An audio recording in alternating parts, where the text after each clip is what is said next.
৩ বছর হাসপাতালে চিকিৎসাধীন থাকার পর মারা গেছেন থাই রাজকুমারী বাজরা কিতিয়াভা মাহিদল।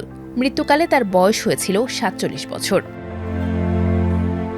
১২ জুন এক আনুষ্ঠানিক বিবৃতিতে এ তথ্য জানিয়েছে থাই রাজপ্রাসাদ।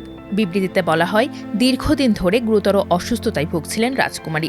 পেটের সংক্রমণ সহ বিভিন্ন জটিলতার কারণে তার শারীরিক অবস্থা ক্রমাগত অবনতি হচ্ছিল। শেষ পর্যন্ত ১১ জুন সন্ধ্যায় তিনি শেষ নিঃশ্বাস ত্যাগ করেন। ২০২২ সালের ডিসেম্বরে পোষা কুকুর নিয়ে হাঁটার সময় হঠাৎ জ্ঞান হারিয়ে পড়ে যান রাজকুমারী। পরে চিকিৎসকেরা জানান, হৃদযন্ত্রে মাইকোপ্লাজমা সংক্রমণের কারণে তার হৃদস্পন্দন মারাত্মকভাবে অনিয়মিত হয়ে পড়েছিল। ওই ঘটনার পরপর তিনি কোমায় চলে যান, আর স্বাভাবিক জীবনে ফেরা হয়নি তার।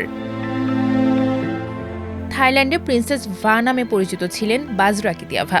শুধু রাজপরিবারের সদস্যই নন, একজন প্রশিক্ষিত আইনজীবী, কূটনীতিক এবং নারী অধিকার কর্মী হিসেবেও তিনি পরিচিত ছিলেন। যুক্তরাষ্ট্রের কর্নেল বিশ্ববিদ্যালয় থেকে আইন বিষয়ে ডিগ্রি অর্জনের পর অস্ট্রিয়ায় থাইল্যান্ডের রাষ্ট্রদূত হিসেবে দায়িত্ব পালন করেন। এছাড়া জাতিসংঘের বিভিন্ন কার্যক্রমের সঙ্গে যুক্ত ছিলেন। কারাগারে থাকা নারীদের অধিকার নিয়ে সক্রিয়ভাবে কাজ করেছেন তিনি। বাজরা কিতিয়াভার মৃত্যুতে থাইল্যান্ড জুড়ে শোকের ছায়া নেমে এসেছে।